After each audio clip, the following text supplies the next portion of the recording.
Willkommen, du liebe Seele, beim Wochenorakel.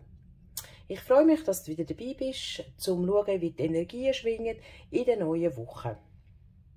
Lass dich entweder durch Karte 1, 2 oder 3 inspirieren.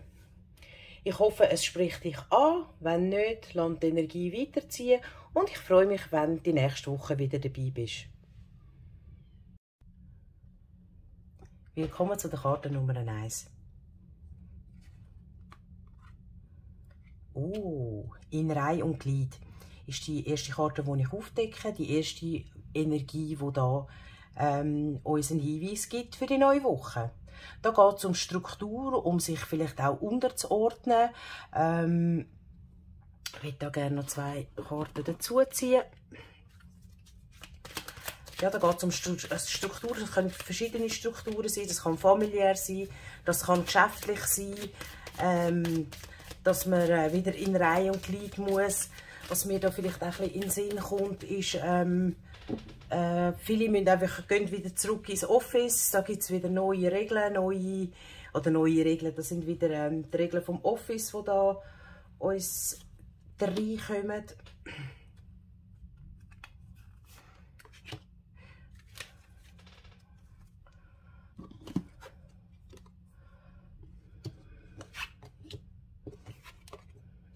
Okay. Was ich da sehe und was ich da spüre, ist nicht, dass jemand zurück in die Regeln muss oder in die Struktur rein, sondern dir wird es gut tun, die nächste Woche aus dem auszubrechen, dass du für dich selber wieder einstehen kannst, dass du in die Schöpferkraft hineinkommst und dass du deine Natürlichkeit leben kannst.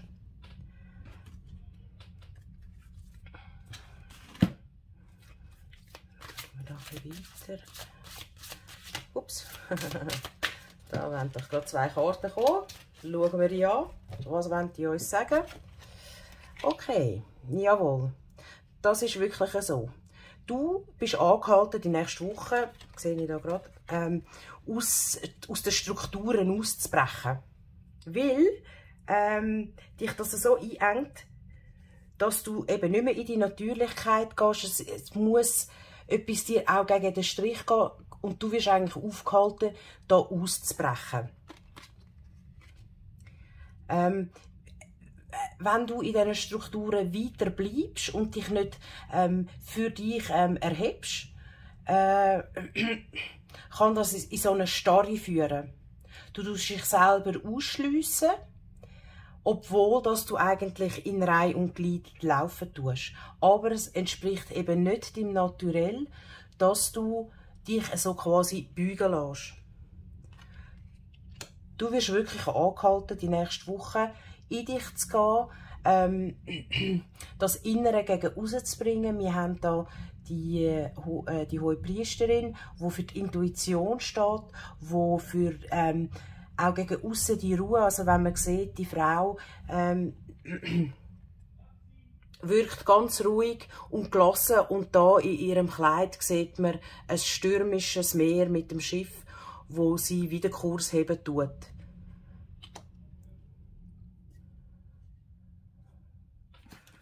Dann haben wir die nächste Woche auch den Vollmond. Darum würde ich gerne noch eine Mondkarte dazu ziehen. Da hat keine mehr springen, dann ziehen wir eine. Also wirklich, schau mal, Zeit der Heilung. Ja. Du bist wirklich aufgefordert, brich aus diesen Strukturen aus, nimm die Ketten und die Fesseln weg. Das entspricht nämlich nicht dem Naturell. Es lohnt sich für dich, die nächste Woche für dich selber einzustehen und nicht schauen, was die Gemeinschaft aussen dran braucht, sondern los auf dein Herz, los auf deine Intuition, was sie dir sagt, und dann kommst du auch so ein bisschen in die Heilung hinein. Dann ist, dir wird es dann besser gehen, weil du einfach nach deinem Herz, nach deiner Intuition gehandelt hast. Ja, und das sieht so schön aus, nicht einmal. Schau mal, das ist so ein bisschen die Verlängerung von ihrem Rosenkleid, dass die Natürlichkeit dann dir ein gutes Gefühl gibt für die nächste Woche. Sehr schön. Ich hoffe, du hast einen guten Wochenstart und freue mich, wenn du das nächste Mal wieder dabei bist. Tschüss! Grüezi zum Stapel Nummer 2 oder zur zweiten Karte. Lass uns schauen, was da drunter ist. Oh, TikTok. TikTok. Zeit für eine Entscheidung. Jetzt ist Zeit für eine Entscheidung, kommt mir da gerade entgegen. Also die Uhr tickt und es ist nicht mehr lange Zeit zum Hin und Her überlegen, welches ist das Beste, sondern du bist die nächste Woche aufgefordert, eine Entscheidung zu fällen. Auch das kannst du schauen, für welchen Bereich das kann ja in allen Bereichen kann das aufkommen, dass eine Entscheidung ansteht. Aber du bist wirklich aufgefordert zum Handeln, zum nicht mehr länger nur zuschauen, sondern zum wirklich in das Tun hineinkommen. Eben, schau mal. Du musst eine Entscheidung fällen, damit du neue Wege kannst gehen. Ja, neue Freundschaften kannst eingehen. Vielleicht ist das auch etwas freundschaftlich, irgendetwas, wo du einem Menschen mitteilen musst oder schon lange mitteilen willst, damit da wieder ein bisschen Bewegung reinkommt. Oder du wirst auch aufgefordert von einem Freund, von einem Bekannten, dass du eine Entscheidung fällen tust.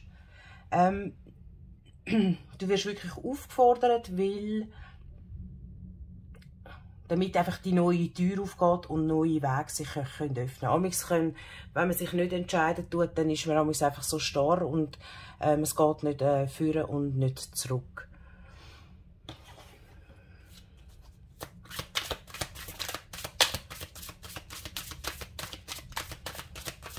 Was kann da vielleicht bei der Entscheidungs...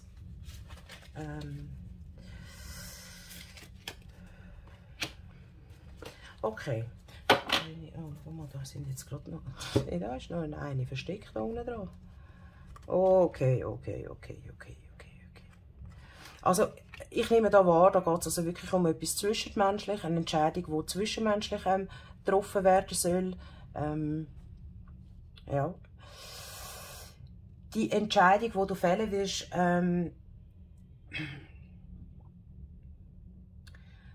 wie soll ich sagen, das ist nicht etwas kurzfristig, sondern das ist eine Entscheidung auf längerfristig. Wenn du die Entscheidung gefällt hast, dann solltest du aber auch dafür einstehen und deine Energie dafür geben. Weil da wird wirklich ein neuer Wind kommen, vielleicht wird eine neue Erkenntnis kommen, ein neues Wissen dazu kommen. Ich sehe da auch, schaut mal die Sonnenblume. Pusteblume, die sich da wiederholt. Also das heisst, jetzt ist es vielleicht noch ein Ball, was du fühlst, weil du dich noch nicht entschieden hast, hast du vielleicht so ein Klümpchen im Bauch, ein Kügel im Bauch. Aber da wirst du wirklich auffordern, dass wenn du die Entscheidung fällen tust, dass da wirklich Neues entsteht und Neues wird rausgehen und dir auch neuen Input bringen wird. Also so Wissensinput. Vielleicht kann es auch zum Beispiel, kann man auch gut vorstellen, es geht um eine Entscheidung, wenn man, möchte ich gerne mit irgendjemandem eine Weiterbildung machen oder ein neues Projekt zusammen starten, dann ist wirklich die nächste Woche, sollst du dich entscheiden, oder ist ein guter Zeitpunkt für dich, um eine Entscheidung zu fällen. Nicht mehr länger in dieser Starre zu verharren. Jetzt würde ich da auch noch gerne eine Mondkarte dazu ziehen. Wir haben die nächste Woche den Vollmond. Ja, das ist das, was ich so, harte Arbeit zahlt sich aus, das ist das, was ich ein bisschen, eben wahrgenommen habe, dass eine Entscheidung, die du fällst, wo etwas längerfristiges ist, wo du etwas in eine Rolle bringst, wo seine Zeit braucht, wo Pflege braucht, wo auch, ja, wo vielleicht auch eine gewisse Investierung, ein Investment von dir braucht, sei das zeitlich oder sei das finanziell, aber du bist eine Person, ein Mensch, wo dir bewusst ist, dass wenn du etwas Neues willst, erreichen, dass es halt nicht immer schnell geht, sondern dass man da dranbleiben muss und damit etwas wirklich Gutes und etwas Gutes mit einem guten Fundament kann entstehen. Also, ich wünsche dir viel Spaß bei deiner Entscheidung, ja, und eine gute Woche. Ich hoffe, bis zum nächsten Mal. Tschüss! Willkommen zu der dritten Karte. Ich möchte gerade schnell schauen, was da drunter. Langsam. Oh, auch da, wie im Stapel 2, steht eine Entscheidung an. Du stehst an einem Wendepunkt. Bei dir geht es wirklich darum, soll ich links oder soll ich rechts gehen? Weggabelung steht aber auch immer, um etwas Altes zu verlassen und einen neuen Weg einzuschlagen. Vielleicht überlegst du dir, etwas Neues umzusetzen, etwas Neues einzuführen daheim, irgendetwas zu verändern im Geschäft. Und dann einfach auch den Mut haben, um zu sagen, gut, jetzt bin ich den Weg, den Steinli-Weg A bin ich jetzt immer gelaufen, jetzt lohnt es sich, den Steinli-Weg B zu laufen. Einfach auch wirklich bewusst vor dieser Entscheidung stehen, einen Weg zu verlassen und etwas Neues einzugehen.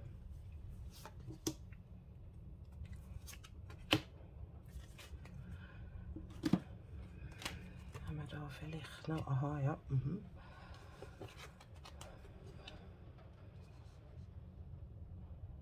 Okay.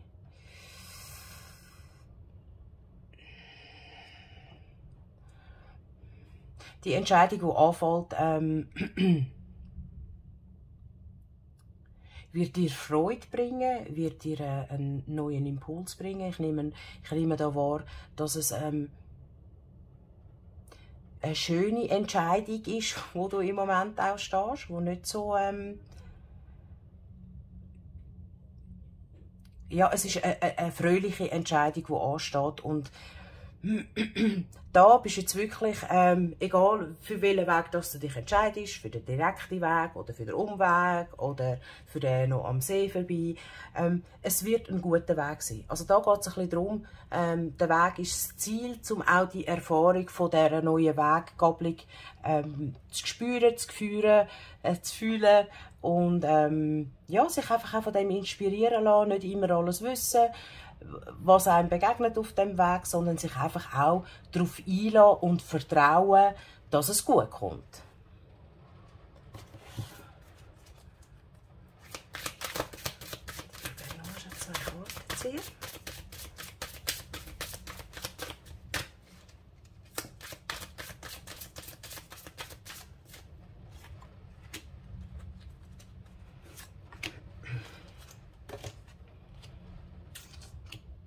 Okay.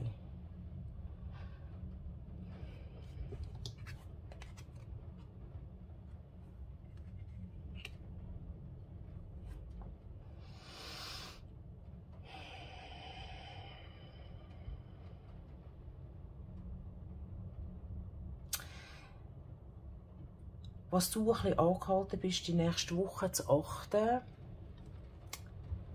wem das auf dem Weg begegnen tust.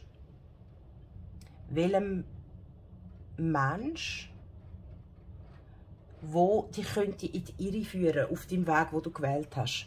Ja, so nehme ich das wahr, genau.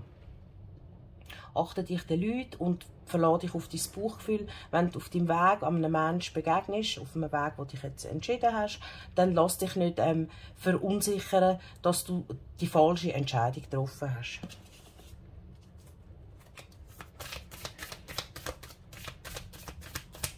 Weil du bist wirklich angehalten, dich auf das einzulassen, auf das, ja gut, ich entscheide mich jetzt für den Weg und dann schaue ich, was mir begegnet.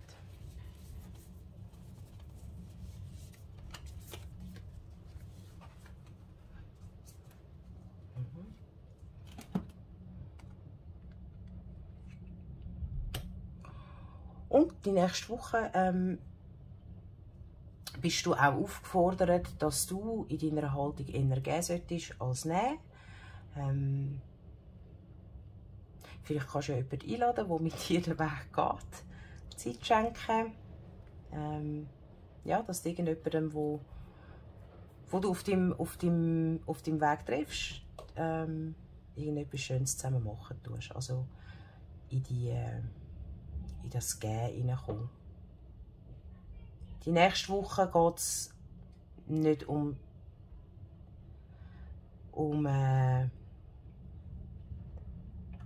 geht ums Wohl ein bisschen der anderen. Aber wenn du gehst, prüfen die Leute ganz genau. Es könnte sein, dass es Menschen gibt auf deinem Weg, die nicht das Beste für dich wollen. Also, ich wünsche dir viel Spass an deiner Weggabelung, beim Aussuchen von deinem Weg von der nächsten Woche. Denk daran, lade dich auf den Weg ein. Das ist eine richtige Entscheidung, die du fällst. Lass dich von niemandem beirren.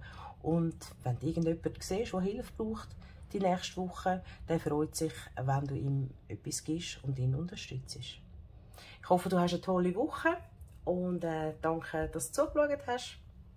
Bye bye!